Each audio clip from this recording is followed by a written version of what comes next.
Thank you for making World News Tonight with David Moore, America's most watched newscast. Right now on News Channel 6 and 7, a major member of the Augusta arts community has died. We'll hear from friends and associates of Scott Seidel. And South Carolina lawmakers take up a bill that would regulate THC and hemp products. We'll have those details as your News at 7 starts now. Live from Television Park, this is WJBF News Channel 6 at 7.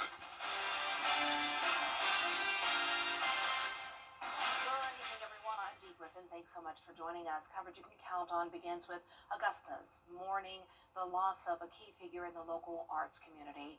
He was the executive director for the Augusta Players, and he died yesterday. Graham Lee has more on how local theaters are honoring Scott Seidel. And it's amazing. We're thrilled. But Seidel served as the executive director for the Augusta Players since 2017. His colleagues say his legacy will live on. We are pushing through, and what we continue to do is help build on his legacy. You know, we think, what would Scott want us to do right now? He would definitely say, get back to rehearsal. It's time to rehearse. Tributes are coming in across the community, including out front at the Miller Theater. The man in charge of the theater says Seidel was a beloved community partner who adored the theater and the Augusta Symphony. Working with him was a joy. I mean, he was hilarious. He was smart. He was fun, and he was so talented. And what he brought to the community was immense. The Greater Augusta Arts Council is also remembering Seidel. I mean, before the Players moved into their new grand facility, they were upstairs above us in the Sacred Heart Cultural Center, and they just kept us going, the entire staff, but Scott more particularly would always make a point to stop down, and we're going to miss him. We're definitely going to miss him. But DeCarlo says he'll be remembered most as a kind, hardworking person and a man of many talents. No job was too small for him, and that just really shows the type of person he is and how dedicated he was to this company. This company was truly his life, and he poured a lot of energy into it, and for that we are forever thankful. While mourning the loss of Seidel, the Augusta Players are in the middle of planning their How the Grinch Stole Christmas performances. And the Augusta Players say the show will go on as it's what he would have wanted. And the shows are set for December 12th through the 14th at the Imperial Theater. You can find ticket information at augustaplayers.org. Well, it's time now for a first look at our forecast with Chief Meteorologist Jenna Petranti, and it was such a beautiful day. I enjoyed my walk outside. It was just glorious. It just was really nice, but yeah. What goes up must come down, of course. Yeah, it all depends on how you look at it, because I know some people are tired of this extreme warmth and wanted to feel more like fall or even early winter, and that is coming our way. But for all the warm weather lovers like me, this forecast isn't looking too good for our Thanksgiving, and we'll talk more about that in a moment. But here's our Terry Lambert Hyundai Skyview Cam in Aiken. It's a nice night. Today's almanac shows that we started out cold at 41 degrees, and then we climbed to 74, so nearly 10 degrees above average. Currently, we're in the upper 50s to low 60s, so not too cold at the moment. 58 in Augusta, 61 in Aiken, 61 in Gibson, and 63 in Waynesboro. Still mostly clear, but as more clouds move in, that'll keep our temperatures a bit warmer overnight.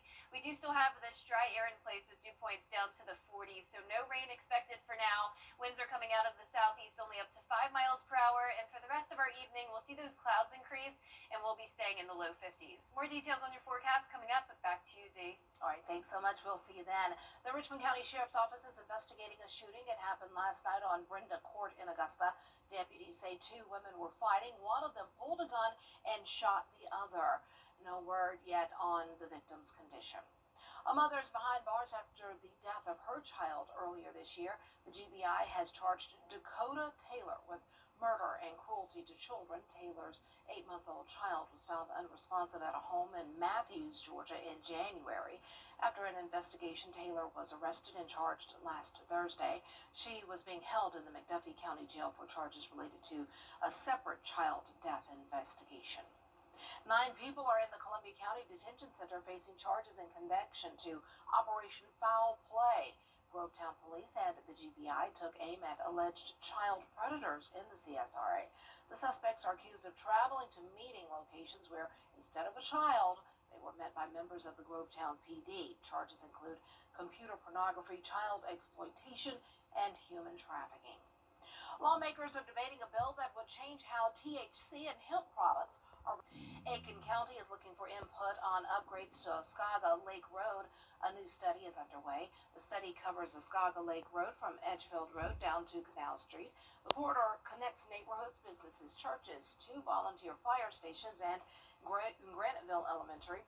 County planners say growth in this part of Aiken County is driving the need for safer intersections, better traffic flow, and possible pedestrian improvements. Creating different things for people to be more active in the community as far as just riding bikes, sidewalks, walking. I think that's a great idea. Just face the facts. We're not a sleepy little town anymore. We've grown up. There's more traffic.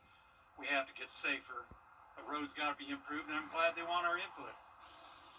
Public meetings are planned throughout the next year, and final plans are expected by late 2026. Well, coming up, changes coming to nursing schools. We'll tell you how policy changes from the Department of Education could impact colleges and universities when we come back. Good evening, I'm Carol Black.